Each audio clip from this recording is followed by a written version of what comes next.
So we are recording, right, David?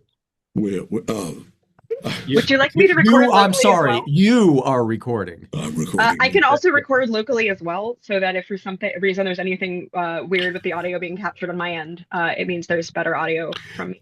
Yeah, and if you need evidence that we've altered your remarks using AI, Yeah, exactly. Right. It's deep fake. to have You the know, yes, everyone. I love Yes. Instagram. I think social media is great. That's et cetera, et cetera. Well, no, That's right. it's a hostage situation sort of thing.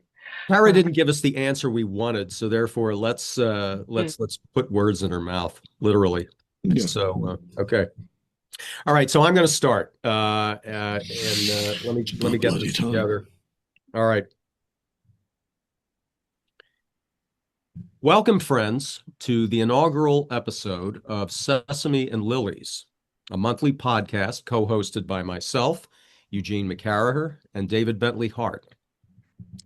To quote from John Ruskin's Sesame and Lilies, life being very short and the quiet hours of it few, we ought to waste none of them in reading valueless books. Once a month, David and I will be posting interviews on Substack with people we think have something of great value to say to our listeners. Thanks for subscribing and for telling others how spectacular we are.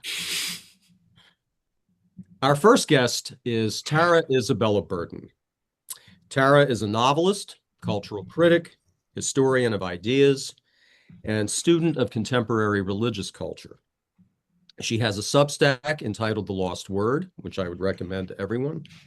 And she has written for Commonweal, Aeon, The Atlantic, The Wall Street Journal, and other publications. Her novels are Social Creature, The World Cannot Give, and Here in Avalon. Her nonfiction includes Strange Rites, New Religions for a Godless World, and Self-Made, Creating Our Identities from Da Vinci to the Kardashians. That's quite an arc.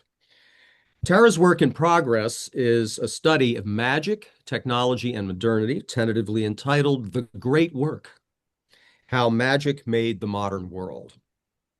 We're delighted and honored to speak with you, Tara. Welcome. Thank you so much for having me. I'm delighted to be here. So what's with the flip phone? It's one of the greatest decisions I've made in my life. Full disclosure, it is not technically a flip dumb phone. It is something called a feature phone. So it runs a very buggy Android. But essentially, I have put it in grayscale. I've gotten rid of the browser and the email client.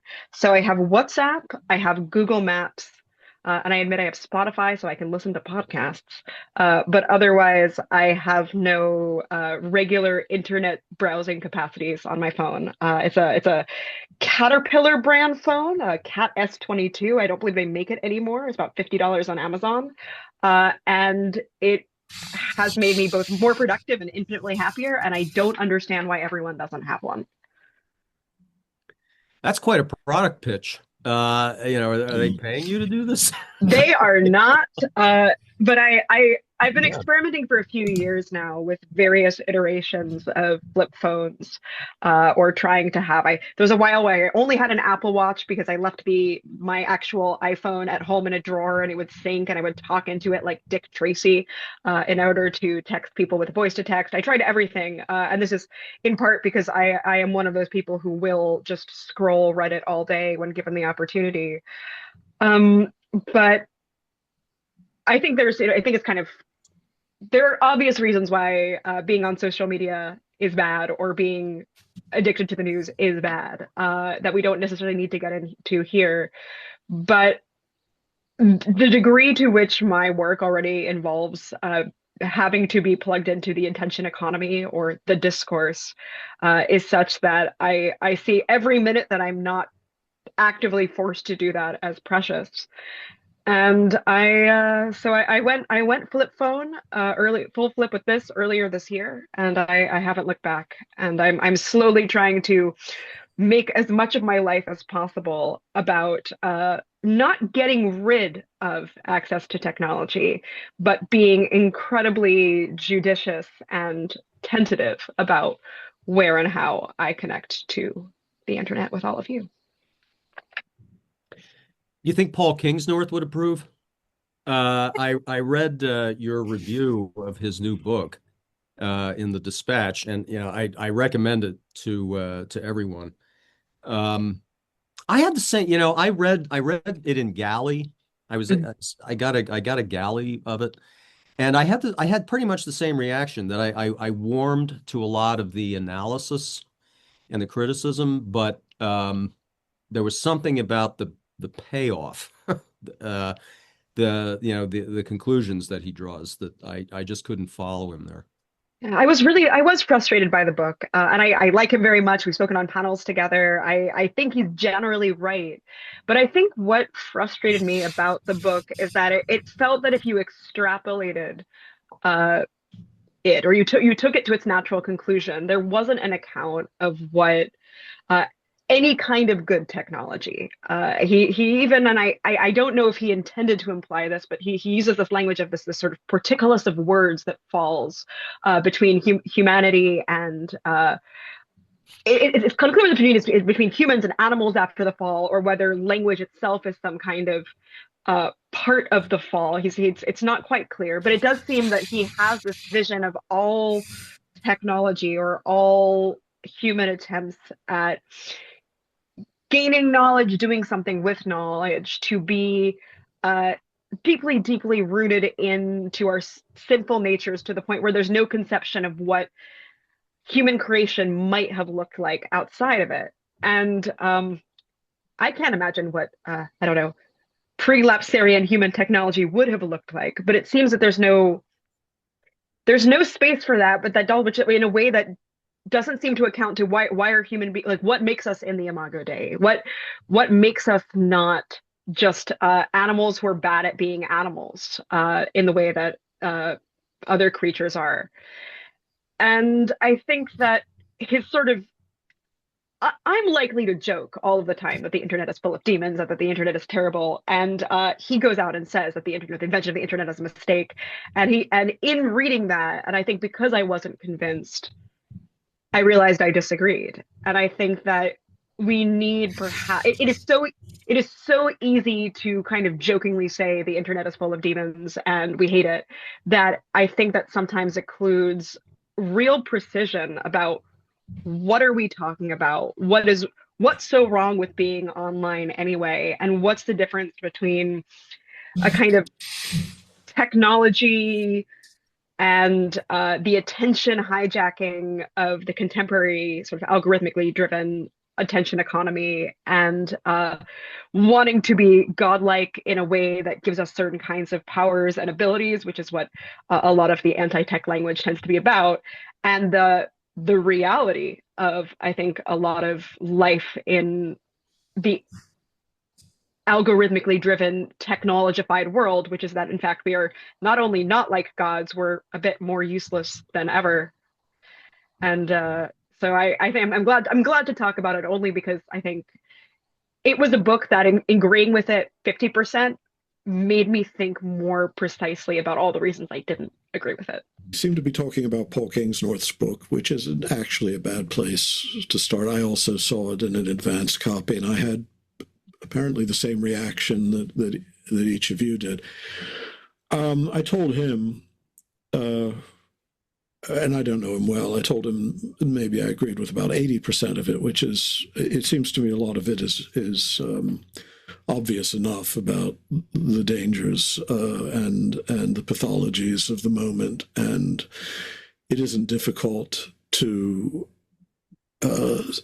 see at the moment what it is that he's complaining about. My problems with the book, however, rather like yours, but also it's not simply a collection of essays that's the problem with the book. I mean, in one sense, it's a very diffuse text. So I don't expect a treatise from it. But there were more than a few instances where the argument didn't seem to coalesce into a coherent picture. And I realized that part of this was I picked up the book expecting to read a sort of Christian a protest against late modernity, and I came away with it not certain at all that this was a particularly Christian book at all. Certainly, there was very little about Christ in it, but it was also strangely fixated on things that I cannot bring into any sort of correlation with the gospel. For instance, he talks about four good things, four P's: place, people, prayer. I don't remember what the other one is. And the past. And this is a curious collection of values to crowd together. Not that we haven't seen this sort of discourse in recent years everywhere in the world, but in what sense is a Christian supposed to be concerned with place? I can understand why we're not supposed to be despoiling places. In what sense is a Christian supposed to be concerned with the people or the past even? Well, in some sense, perhaps. But there's also a certain Christian heritage here that seems to have been lightly skipped over, which is one that, after all, was one of radical unsettling in the early centuries of the church, and simply identifying yourself with a place or a people or even with a certain past is a rather suspect way to go about making a Christian case against late modernity. It's a case being made against late modernity, but in what sense is it Christian? And I mean, I don't mean to go on talking, but I've noticed it's a curious also alignment of forces in his thinking, but also in his public person. He can sit down one night with Wendell Berry and the next night with Eric Metaxas and seem equally at home with both, which is very peculiar to me. Anyway, that's not a question. So here's my question. What do you say to that, Tara? Oh, I mean, I think that this is exactly maybe where I find myself instinctively resisting a lot of what Paul Kingsnorth says. You know, I'm sort of hearing "Wayfaring Stranger" playing in my head as you talk. But this idea of Christian displacement, I think, is really important to be held into. Or let me rephrase that. I think that something that I think that Paul Kingsnorth is right about, and that he's getting at, is a degree to which our embodied selves and the people that we know and interact with and the way that we are situated in the world has a kind of reality that isn't just illusory or incidental or accidental. This has been on my mind a lot because of the magic book, where I'm sort of constantly finding myself mentally going down, hermetic rabbit holes and thinking about the noetic realm and ascending towards a certain vision of higher reality. And there is something grounding, I think, in loving creation and loving createdness that means loving what is in front of you. And I think that kind of love of place can be, at least for me as a Christian, sometimes I just came back before I was on this podcast. I take a bike ride around my park every morning, and I try to notice what changes and with these little variations of leaves. And this is a form of attentiveness that I think corrects for some of my worst, most speculative impulses. However, all that being said, I think the other side of it is that one of the things that moved me and sort of brought me to the church was this realization that this community of the body of Christ, the Church of Christ, is not simply one of particular of one language or one identity or one city or et cetera, that there is a kind of, and I think it's a mirror of what is often called in these sort of, anti-modern, quote unquote liberal circles, these communities of affinity, that, you're, this is, I write about this in Strange Rights in a different way, that there's a sort of way in which the internet can bring us together through what we like or what we desire or our fandoms, as opposed to something, I don't know, quote unquote, rooted and real. But I think that one way of thinking about the church is it is a community of affinity in some way. We are drawn to God. We are drawn to Christ. And I think that if we discount the idea that one of the things that the internet can do is allow us to create political community based on spiritual hunger, a yearning for something, particularly for God, I think we are kind of discounting the ability of technology to help us think more, to help us reframe political community in a way that I think is actually like distinctly Christian. We are not we are embodied beings subject to particular places and communities, and we are also part of something where the community is out of the body of Christ. And I do worry that some of Paul Kingsnorth's correct suspicion of contemporary internet culture, which I agree, flip phone haver that I am, is terrible, risks risks being too cavalier about things that he thinks of as, I don't know, part of liberal modernity that are also actually, I think, distinctly Christian. Yeah, Tara, I want to pick up on a couple of threads in your remarks that you just made. The first one, I'll get back to later, but I want to pick up on this idea of technology enabling us to be godlike, and maybe to dwell on, well, so what's wrong with being godlike? I mean, isn't that in a sense part of the point? But you did mention your book on magic, and so I might as well pick up on that right now. So, how did magic make the modern world? Oh, so with the caveat that it is a book in progress. The joke version of this answer is that it's all about how secretly alchemists and Freemasons run the world.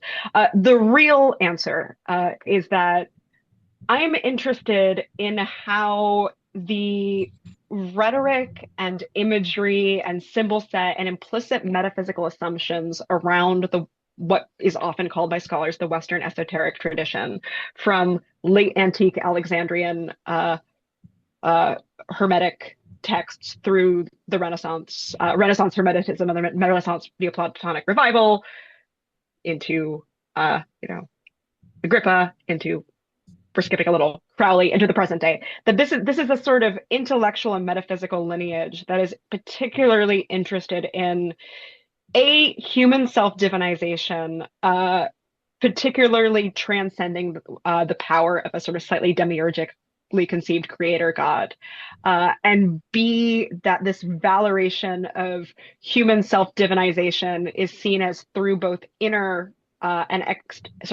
within both inner and outer knowledge. So within the scientific knowledge of the world, but also in command of an understanding of one's own self.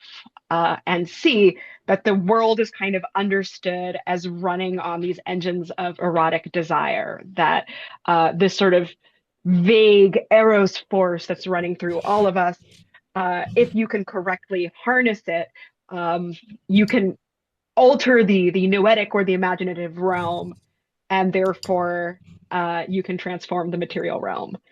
And ultimately, I want to argue, that this symbol set recurs in a lot of places and in a lot of times, particularly in opposition to the Catholic Church, just because of where it's working historically, but also wherever you find movements that are interested in human self-transcendence, or the idea of divinizing human desire. These images, the spiritual language, and often these texts recur. This is not a tradition with a clear lineage. I don't think there's like secretly a line of occultists from late antique Alexandria until now, but these are texts, these are images, the Corpus Hermeticum, for example, with particular resonance. And secondly, I'm really interested in the contemporary internet, the internet of the attention economy, as a literalization some of these ideas. So there's both the historical narrative of the relationship of I don't know, Aleister Crowley and chaos magic to the 60s and 70s counterculture to the rise of network computing. But there's also, I think, the practical story, which is that we are all hooked up to a machine right now, or most of us are, where our livelihoods, our sense of self are all kind of operating on laws of desire. What we want dictates what we see and what is shown to us. What we click on dictates in terms the people that we match with or the headlines that we see. That desire literally is changing the world around us. Now, this is not new to me. There's a great Yuan Quiliano's book on Renaissance eroticism and magic argues that Giordano Bruno was the inventor of mass media, that this idea that magic is about the sort of transformation of the imagination in order to create material results is again not something I've come up with, but I'm particularly interested in how the internet makes this from a kind of fringe idea that might maybe get you burned at the stake if you're Giordano Bruno, to just discursive norm that is not just about how we live online, but also how many people who are secular or religious, but also part of the secular discourse will talk. We'll talk about good vibes and energy and manifesting. 50% of Americans believe that manifesting works, that you can take your desire and want something bad enough and manifest it into reality. 20% of Americans say they've tried it. And so the great work, as is the title of my work in progress, is trying to tell that story. Yeah, I'm thinking you probably read Donald Myers' book, The Positive Thinkers. This is making me think of that. Sort of a high-tech Norman Vincent Peale sort of a world where if I think it, I can have it, or I can do it. I wanted to ask you how you connect this with something that you talk about in the last few pages of Strange Rites, which is there you call it techno-utopianism, but elsewhere I think you've called it magical transhumanism. Yes. You want to talk about that a bit and how that's bound up with this? Absolutely. And yeah, I think magical transhumanism is the word I'm sort of more likely to use now, whereas I think techno-utopianism was, sorry, let me cut that. I think magical transhumanism is the term I'm working with now, just because I think it gets at more of what I'm trying to say. But I do think that we've seen even in the past 5 or so years since Strange Rites came out, an intensification of political power, cultural power on the part of people who, particularly but not exclusively in Silicon Valley, who do have faith in the power of technology, particularly artificial intelligence, to hack into and solve human problems. And what's interesting to me is that back when Strange Rites was being written, there was still more of a division, I think, between what I called then the techno-utopians, who tended to be sort of politically more centrist, often calling themselves the gray tribe, were wary of left-right distinctions, were anti what was then known as social justice, and were what is now sort of known as wokeness, but were not defined by that. And there was, I think, much less of a explicitly religious or spiritual language attached to the project. There was a sort of the language of the singularity, or there was the language of effective altruism, and there was a sort of moral and technological language of progress, but it wasn't, to use the kind of layman's terms, woo. Separately, you had what I called in Strange Rites the atavists, this on the relatively centrist side, someone like Jordan Peterson, going all the way into the Bronze Age perverts and raw egg nationalists, although I think it was not a figure then, of the internet ecosphere, where there was a sort of desire to return to a lost primal particularly masculine, but a way of living that was not somehow destroyed by feminism and democracy and other flattenings of hierarchy. And what's, I think, particularly interesting about 19th century occultism, if you allow me a brief tangent, is that these are sort of the two of the fundamental kind of tenets of the magical tradition on two different sides. The one, this idea that we can, by looking forward through knowledge, achieve a certain kind of human self-transcendence and greatness that means that we are indistinguishable from God.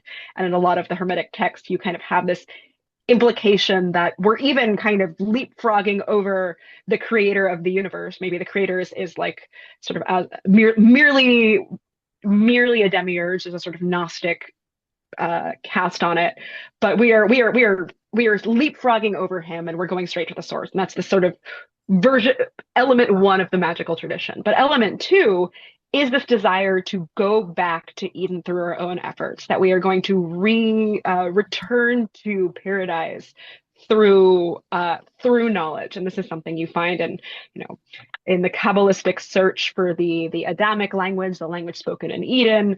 You find this in the writings of John Dee. Like this, it's a sort of a constant strain. Is we can go back. We can go back. The way forward is the way back. And I think that what's happened as the techno-utopians of, let's say, 2019, when I was writing Strange Rites, and the atavists have formed a kind of strategic political alliance.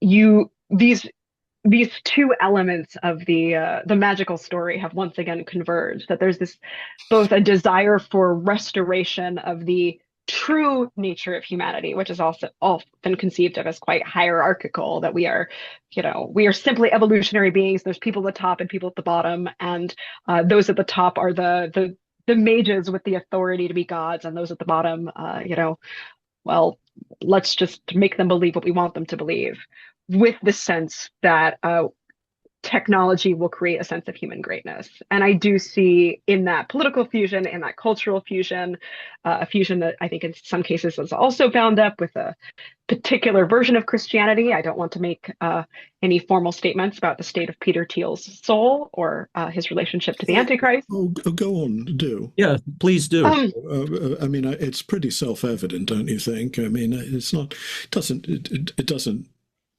equate as unfair judgment. So without, I think that and I haven't heard Peter Thiel's Antichrist lectures in their entirety. I saw that some of it had been leaked, although I heard him speak way too approvingly for my mind about the Christianity of Constantine, and a bit dismissively about the Christianity of Mother Teresa, which is something that he is, I believe, reaffirmed in these Antichrist lectures, if I'm not mistaken. But I think that my instinctive interpretation of what Peter Thiel publicly writes about Christianity is that he seems to see it as a celebration of certain kinds of human technological freedom, where he wrote that piece for First Things about how we should be more Faustian. I don't think it's unfair to say that he seems to be playing with, in a way that seems actively designed to court media interest, the implication that he is somehow closely linked with the Antichrist, which is to say, he will talk about, Greta Thunberg. I have to excuse me. I'll both say both Thunberg and Turnberg. Is it Thunberg? Thunberg. So Greta Thunberg as the Antichrist does seem to be something that my sense is that he is playing with this meme of the Antichrist, as it were, in order to create a kind of cosmic spiritual narrative around himself and his own accelerationist vision of humanity, which I won't say that I know it to be insincere. I don't know the man, but it does seem like he's playing with media discourse in a way that feels like it's designed to create these sort of rippling memes through the intellectual establishment, so that we're all excited and a little thrilled to talk about the Antichrist, and we're excited and a little thrilled to talk about this sort of grand historical narrative that he just happens conveniently to be at the center of. And it seems to me that this is not necessarily the most Christian of approaches, that it feels like it's this a sort of aesthetic accelerationist excitement at the destruction of order, but also the sort of slightly bizarre obsession with the catacon. I don't know what he's doing, but it does seem to me to be not. Sorry, I'm trying to think of a way to be as charitable as I can be.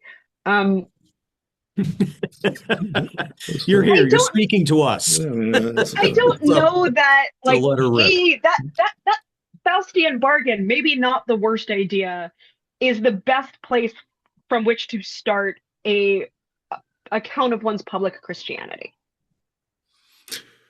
I did actually once have dinner with Peter Thiel about 10 years ago.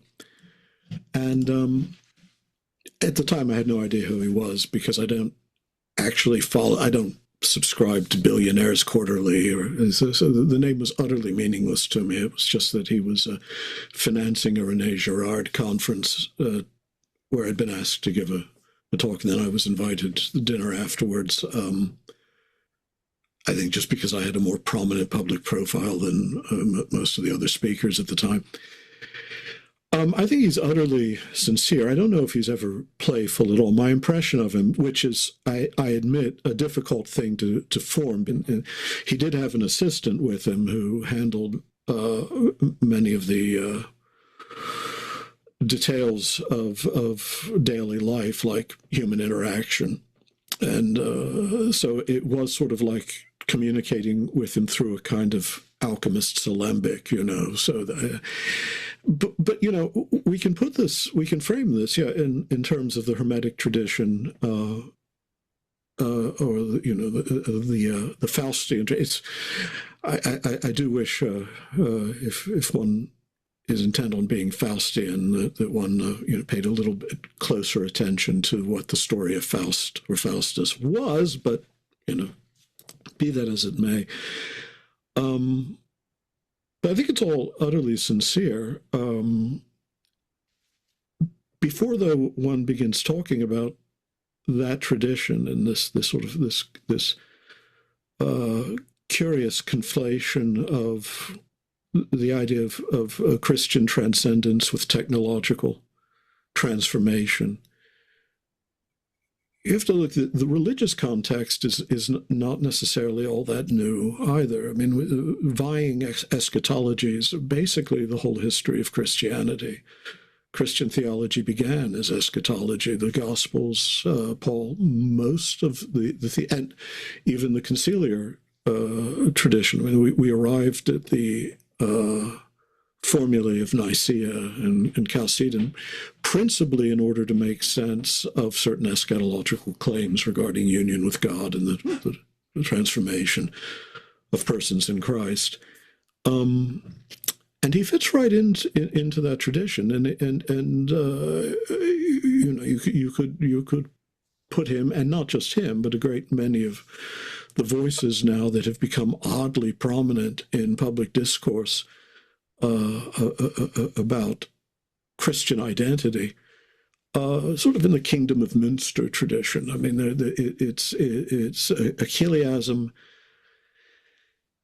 What's new, and I don't know if this is, the magical in the Hermetic tradition, in part, I mean, it draws on that, but what is, of course, new is this situation of these hopes within an imminent horizon that we can wrest out of material nature. Very magical, but also in another sense very Hegelian. There came a threshold in the development of modern intellectual culture that more or less took leave before Descartes, and certainly before Kant, but most definitely after Kant, and in most conspicuously in Hegel, in which the participation of creation in that eschatological vision and the participation of created beings within that divine economy was largely displaced by, first of all, the conviction that the metaphysical is an impossibility in traditional terms, and that transcendence itself is suspect, and certainly after the arising of the mechanical philosophy, a general inability to connect any picture of nature, of cosmic reality with the divine destiny. You talked about how good it is to have a sense of place, which, of course, you don't mean a jealous localism. What you were saying was quite healthy and sane and dangerous, because it's always dangerous. Yeah, no. But actually, I mean, the curious thing about our current situation and why someone like Peter Thiel seems plausible to himself. I mean, that's the curious. I mean, he actually does, I believe, think that what he's saying makes sense and that he really believes it, is because we live on the far side of the 17th century, and the revival of an interest in magic before that, the Renaissance, and after, is sort of a desperate attempt to get back to a cosmic vision that's just become impossible for us. The sort of new religious inflection of the language of transhumanism represents is probably the reductio ad absurdum of a moment in the development of Christian intellectual culture that has taken the apocalyptic aspect of Christianity, the total break, the notion of Christ as one who invades from above, as the only remaining grammar of faith that can be reconciled with what we now think of as transcendence. I wonder if one way of thinking about it, or one way that I've started thinking about it, is that the transhumanist Christianity is very, very plausible if you assume that the incarnation and the resurrection are a really, really great true story that are not really true. That there's some kind of theoretical model or a meme or a brainworm that it is good for people to have. And I think it's certainly the case. Before you go on with that, that's true. And of course, that too would be a rather Hegelian way of, the religion is Vorstellung, its representation. But even if you believe that it's not just a true story, you can think of it entirely in Gnostical terms as an invasion of reality, not as a perfection of nature, not as a confirmation of something inherent in created nature, but an absolute, not just transition, but an absolute rupture. I think that one of the things that interests me most about sort of all of these various attempts in late antique Alexandria, of which the kind of at the same time that Christianity is, let's say, figuring itself out, we do have these Gnostic thought, Hermetic thought. All of these attempts seem to me to be about the negotiation of the relationship of human intellectual freedom and material reality, the relationship of a kind of a God that is beyond to a God that is creator. And I think you find this too in like Hellenic Judaism. It's not exclusive to just even Christianity and its heresies. But it's why I think I have found that for me the most helpful way to think about the magical tradition is not paganism, this thing that is opposite to and other than Orthodox Christianity, but as a kind of stepbrother or this alternate way that accounts of the relationship between imaginative freedom and material reality might have gone. And I think that's why when you find it is easy for me to be sort of like vaguely sympathetic to even certain versions of Hermetic thought, not in the sense of practicing it or thinking it's correct, but for example, in someone like Pico della Mirandola, who understood himself as a Christian Platonist, you find this kind of desire to say, well, we want to recover this truth, this truth about human divinity, and this is a Christian truth, or this is not incompatible with Christian truth. And I think that within the Renaissance magical tradition, this Hermetic idea of correspondences, of a world that is orderly because nature has a language, because God is revealing himself to us, not necessarily in verbal language, but in the language of reality. This seems very compelling, and to be within the realms of at least my understandings of orthodoxy, that God is self-disclosing and things mean things, and there's a kind of grammar to reality. But at some point, it seems, and even as I'm working on this book, I still haven't pinpointed exactly where it is. The magical understanding of what are the sympathies between things, what are even the sort of the erotic flow between things, so that this planet and this plant and this stone and this day of the week have some kind of meaning that weds them to one another, to a sense that you kind of find in something like, Crowley or chaos magic a few hundred years later, where it is only the will of the practitioner acting upon either reality or more likely the collective noetic realm, the imaginations of others. And I don't know at what point we kind of lose the sense of an inherent order to the world, to both the relationship of the imaginative world and the material world. And you might say it's there in Giordano Bruno. You might say it's there in Agrippa. You might say it's there in the shift from natural magic to summoning demons. But there's definitely, or you might put it in none of these places. But it seems to me that at some point we go from the universe, the cosmos has a language we can learn to speak, and by speaking we can sort of control it, to this is all us and our creation, and there's nothing there but what we make of it. There's something. Oh no, David. Sorry, I cut you off. Well, you're more coherent this morning than I am, anyway. So perhaps I should leave it to you. I can propose, though, a genealogy. I'm less tentative than you are, Tara, in seeing a profoundly Christian impulse in this, especially in the Florentine academies, and then in perhaps a more philosophically astute way in the Cambridge Platonists, this recovery of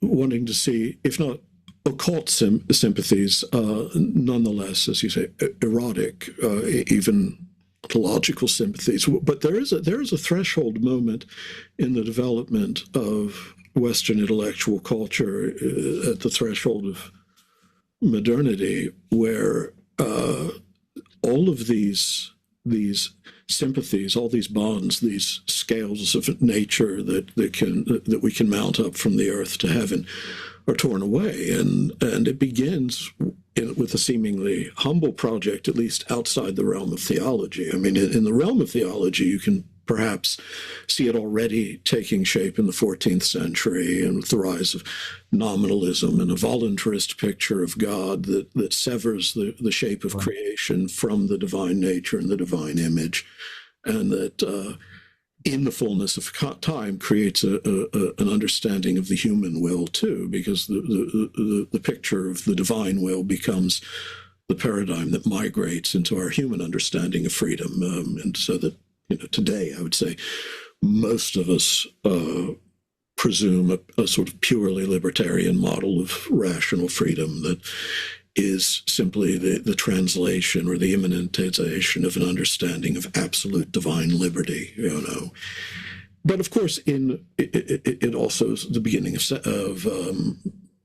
the modern scientific tradition, which very productively, very fruitfully tried to develop an inductive model for the sciences, but in doing so had to start, or chose to start, from a purely mechanistic picture of nature, the mechanical philosophy, and that evacuates from our picture of nature, even before we begin our investigations, anything mind-like, anything that has the contours of spirit, anything that makes rational agency more than simply an exertion of forces, in this case the will, but the will understood by analogy to energetic forces like mass and momentum. Very quickly, we adopted a picture of nature fairly tacitly that altered the religious, and I would say also the magic. The magical returns. The magical was always there. I mean, it's even, you see it in Francis Bacon and Leibniz. We're putting nature on the rack. We're still, knowledge is power. We are still looking for the occult principles in things and trying to learn how to manipulate them to create wonders and conjure new realities out of the darkness. But not by achieving a sympathy with that which is inmost in nature, but by detaching ourselves first, removing ourselves from the laws of mechanism, and then wielding them for our own purposes. And I think at that moment, I think modernity, late medieval thought, maybe adumbrated it, maybe laid the foundation for some of it, especially in the sort of picture of God that evolved. But I think you can locate it there to some extent. Nothing is ever a hard and fast boundary. There, everything is always in transition. But there definitely is an epochal moment in the West when mechanism became our picture of nature, and first by out of necessity, everything that didn't fit into the picture of mechanism, the things that we still at first wanted to acknowledge, like God or the soul, just became res cogitans set over against res extensa. And then, of course, because there's a kind of omnivorous quality to the way the sciences were taught to approach all phenomena, those things too had to be enfolded into the mechanical picture. So we have, today still so much of philosophy of mind is simply an attempt to explain away mind. Daniel Dennett is a prophet in that sense. He shows, and once that's it, then now the magic we want to wield has to be invasion. It has to be rupture. It has to be the new creation too. It has to be. It almost inevitably is going to take a transhumanist form. I've been playing with this idea too, this sort of genealogy for my own book about automation, and how I think the development of the way that we think about techne was definitely influenced by this voluntarist turn of theology that basically reduced God more to will and power and agency rather than love. And I do think that inevitably that ends up in transhumanism, but that's a longer argument to make. The other thing that I'm thinking about is I've been reading a lot lately in this history of what is sometimes called romantic science, capital R romantic science. People like Schelling, people like Alexander von Humboldt, Humphrey Davy, and how they were trying, I think, to somehow recapture or to renovate this older, I think the word would be theophanic vision of nature. As somehow revealing God and not reducing everything to mechanism.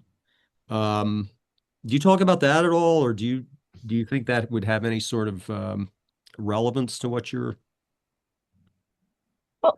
thinking?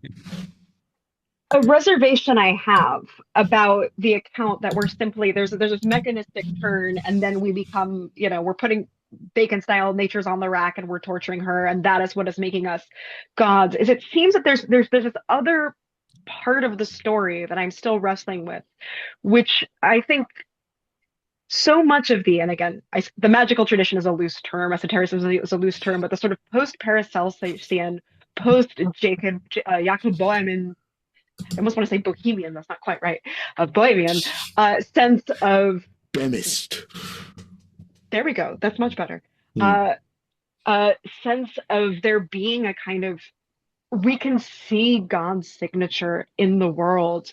And at some point, it seems to me that, let's say, post-Enlightenment magic is still so, I mean, maybe because it becomes then a reactionary force, but it's so obsessed with this sort of consciousnesses and the human unconscious in a way that it doesn't seem purely mechanistic. It seems like, if anything, that there's a nature itself may be mechanistic, but there is all of the angels and the demons and the voices and the signatures get relocated from physical nature into some kind of sacralized sense of the imaginative realm. That what we, the what in a Neoplatonic account might be the realm of angels just gets relocated to the collective unconsciousness, or gets relocated to whatever the realm is that we are able to affect with our thoughts in new thought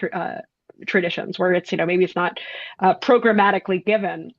But I'm sort of loath to talk purely about the sort of mechanistic view of nature, where we have control over something that is inert, without also wanting to explore the way in which it goes hand in hand with, I think, an account of human consciousness that isn't just, like, it's not just psychological. I don't think a Crowley is saying, well, we can just convince people of stuff, and because there's no, reality to anything, this is just a pragmatic way of having power. It seems to be more of a sense that there is some kind of divinity, there is some kind of higher reality that we can identify in the noetic realm or the imaginative realm, that we can harness through magic.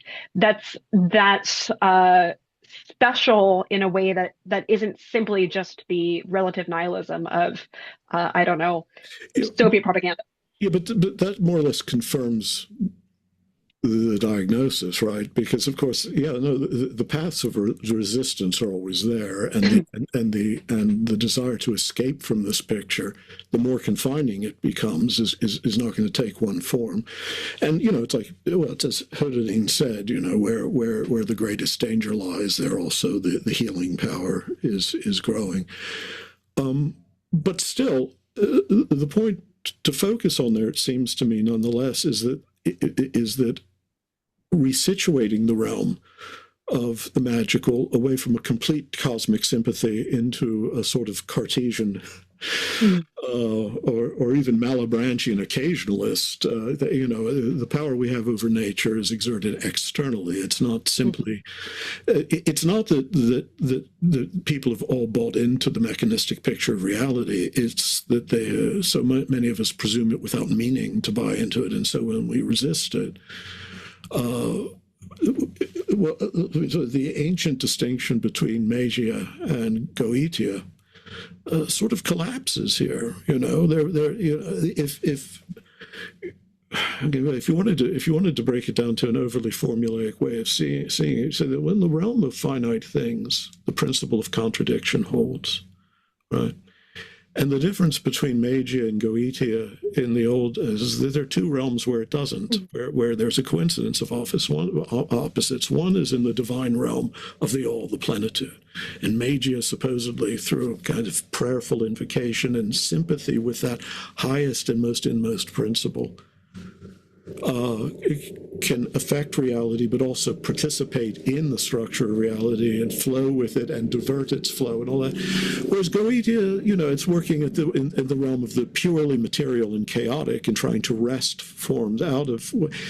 Well, if our picture of nature no longer accommodates that truly Neoplatonic picture in which that which is within and that which without, in which that which is most divine in me and that which is most divine in the all, have a harmony that's natural and not simply occasionalist at that, not a pre-established harmony, but a real continuity.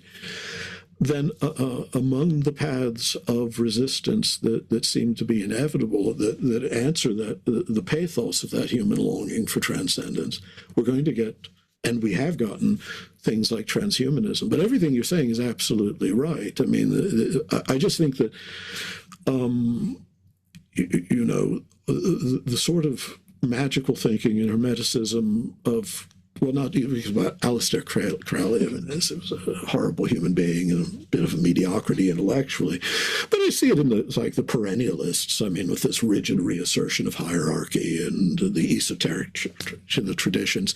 Even then, all religion becomes a mystery religion, because the surface, the phenomenal, the natural, that's always, either alien to or a dissemblance of where the real roots of power lie, which is in an enlightened will that's removed from this. And I think the transhumanist moment is at least one and emblematic outcome of the history of this picture of nature that we've adopted. And I'm not just blaming modernity, because I think that there is some truth that you can ground this picture of nature in a whole history of Christendom, that it was one possible and in time became one actual unfolding of certain impulses that are there from the earliest centuries of Christianity. So, I mean, I think what you're saying is extremely astute. I still would say there is an epochal shift there, that without which we wouldn't be where we are in the way we are. Mm-hmm. No, it's really helpful to talk it through, precisely because I think what I find myself wrestling with, and Eugene knows this because he's been on my podcast, is precisely, and particularly as a novelist, where language fits in with all of this too, or at what point, how closely can we think about the marriage between word and meaning in the verbal human language sense, and in the kind of chain of being, if that's what we want to call it, sense, where things both mean other things, or things mean things that are greater than themselves, even if we're talking about the kind of relationships of sympathies and correspondences in nature. That this seems to me to be a question about the sacralized nature of reality, and how closely linked various, I'm not even sure if hierarchies of meaning is the right term, but various levels of meaning are. And I think that this is something why I hate it when people overuse the word Gnosticism or Gnostic to talk about things that aren't Gnostic. But I do think that perhaps a lot of what I might take issue with in the late antique Alexandrian religious milieus that I would consider to be heretical are precisely a kind of separation of the creator of material reality from the true God, which is something you find most explicitly in Gnostic thought. But I do think you get images of that also in Hermeticism, precisely because I think once you start thinking that there's some that created material reality is not really truly created by that God, the God, even if it is fallen or broken or sinful, I think it becomes very difficult to think lovingly or creatively about the relationship between word and meaning, again, not just in the literal verbal language sense, but in the sense of there is a sympathy between things that is really, really closely knitted, rather than just this rose points to this truth that is far away from us in some way. And I'm still wrestling through that, but it seems to me that at least the kind of a sense of the goodness of the creator is necessary to avoid falling too deeply into a sense of nature, either as material, like meaningless raw material that we can access and control or torture, or as being something that, I don't know, that actually, I want to phrase that. No, just that one. In order for nature to not be meaningless and something for us to control, we do have to have, I think, a robust account of the goodness of the creator and the goodness of creation. The world is charged with the grandeur of God. You would get there. That. Somebody said that. But isn't it curious, Gerard, that could I put this? Even when we're talking about Burma and the signatures of things, or the way it's better worked out in William Law. He was better than Burma. But nonetheless, the signature of things still so often in that tradition. I mean, I don't think of Burma as a late Gnostic, as he's often called. I think they're just people say that about him because they're confusing his appetite for exotic mythologies as an indication of a continuity. Unlike the Sethians say, he really didn't have this gap between the creator and creation. But that said, this also meant, because it was still posed in a sort of dualistic realm of principles, he does sort of import evil into God now. He really is guilty of the thing that the Gnostics were accused, or the so-called Gnostics. I don't even use the term anymore, except always with air quotes around it. So I never use it without imagery. They still insisted they had to. It's a late antique thinkers, so it would be impossible for them to think of a fall within the Godhead, really. This is often said about them ever since the time of Bauer, but that's not right. The fall within the pleroma is a fall within the heavenly world, and that's common to Jews, Christians, pagans of various kinds from the first. With Burma, it requires, it actually just inverts the problem in a sense, and this enters into German idealist thought not by a back door. It's a fairly wide open front door. I mean, and the early Schelling, Hegel, I would argue right up until the end. This notion of Hegel as an orthodox Chalcedonian Christian is absurd in my mind, but that's all right. And so we're still poised at this place. And what you said about the Gnostics and material creation, yes, all of that's true. But what I fear quite often when we talk, and I'm glad you don't like to use the word Gnostic wantonly, is that we fail to admit that what we see in Valentinianism, which is not nearly as violently different from Orthodox Christianity, say Sethianism, Barbella tradition, at least the way we're able to reconstruct it now,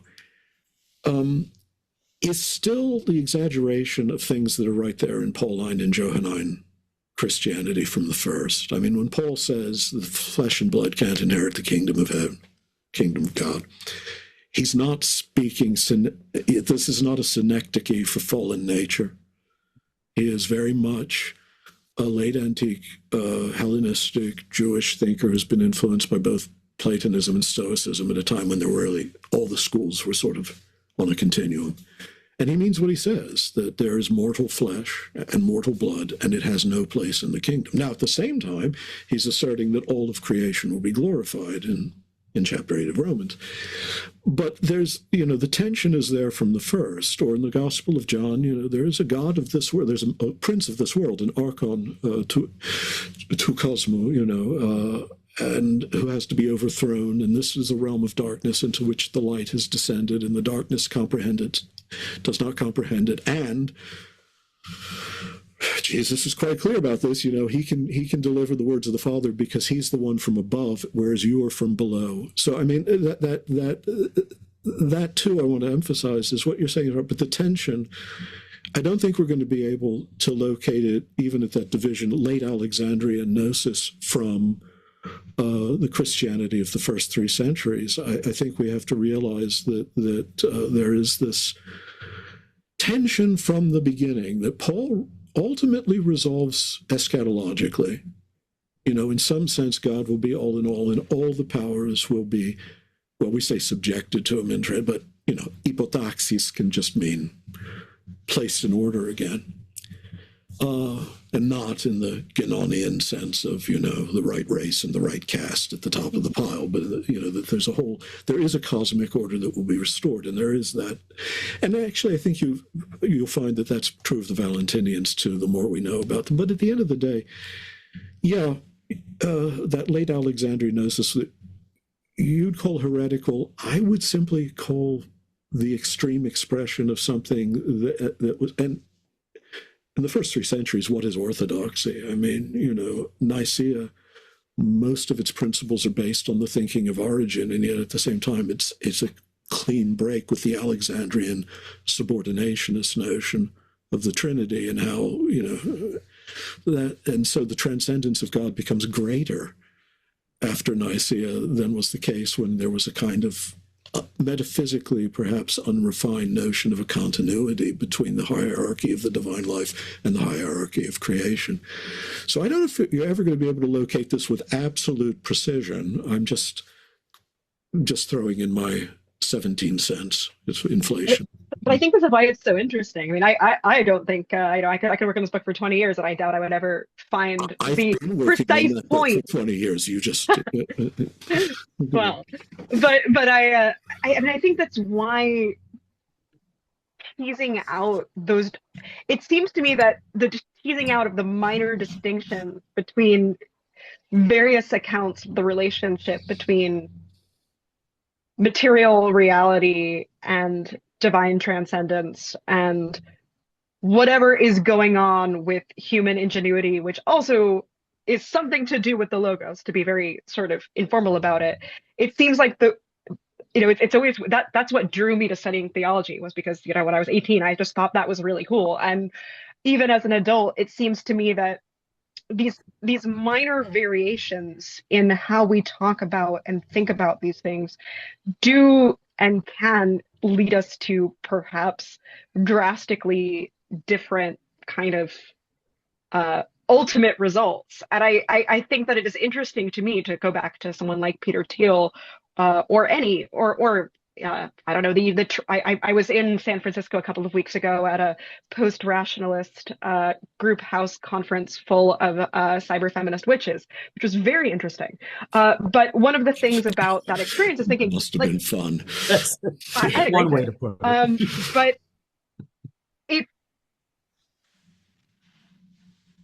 it's their accounts of, well, this, what are gods but just sort of independent consciousnesses like AIs overtaking our brains? Like, it seems to me that you can end up in that, you can end up downstream of other priors in that position, without going quite so far afield from the sense of there is a realm of intelligences, and then there is just this and there's this material realm at the bottom of this ladder. And I suppose this is why I think I wish more people talked about magic. I wish magic were more theorized in a theological context, not because I want us to all go around and become cyber feminist witches, but because it seems to me that these are the levels of fine granular distinction where some of the most interesting theological questions can happen. There's actually quite a lot more of it going around than you may be aware of right now. The radical orthodoxy people are just mad for theology, and so. Oh, I thought you were talking about cyber feminist witchery. I was, but I was not. I mean, oh. I don't know. Wait till I'm not recording to say more. Palantir might be listening in, so. Yeah, never know. Yeah, I was just thinking that when people are talking about machines taking over and super intelligences taking over, I just came from Chicago to give a talk about AI and all the hysteria around that. And it just seems to me that sometimes I think we need to go a little bit Marxist here. And just note that if we're ever going to be ruled by machines, we're not being really ruled by machines. We're being ruled by the people who made the machines. And this is a thought that I don't think gets expressed enough about technology, that it's made by people with particular class interests. I know that's not to talk at all about magic, but this way of talking about AI just seems to me really, truly hysterical. I actually want to say this. I think it's exactly one of the right ways to talk about magic. I mean, I think one set of questions that we can ask under the magical umbrella is about sort of the nature of creation and the divine creator. But I think that there's another element, going back to our conversation about eros and sympathies a little bit earlier, which is about the hijacking of desire. I mean, what the things that mages traditionally have done or have been good at doing is hijacking natural sympathies, which I think is exactly what happens in in the attention economy in particular, that our desires are being hijacked not by machines, but by, as you say, the people who make those machines, or people who are using, let's say, algorithms to show us advertisements. I think that is actually that is perhaps the best place to launch a like more full-throated criticism of contemporary magic, is in the fact that our desires are human sin and human power relations allow the internet to be a canvas on which and through which our desires are repainted and recast. So yeah, I think magic is absolutely right there. And new desires are fabricated to displace the natural. And so, do you want to sum up for us, Gene, as the ominous grease here? Well, thank you very much. You're about as gray as it can get now. So. Well, I don't have a magic wand or potion to make myself 40 years younger. So yeah, I think on that note, Tara, it's been wonderful to talk to you. Thank you so much for having me on. This has been a real delight. Thanks for coming. Yeah. Thank you. And that concludes our inaugural episode.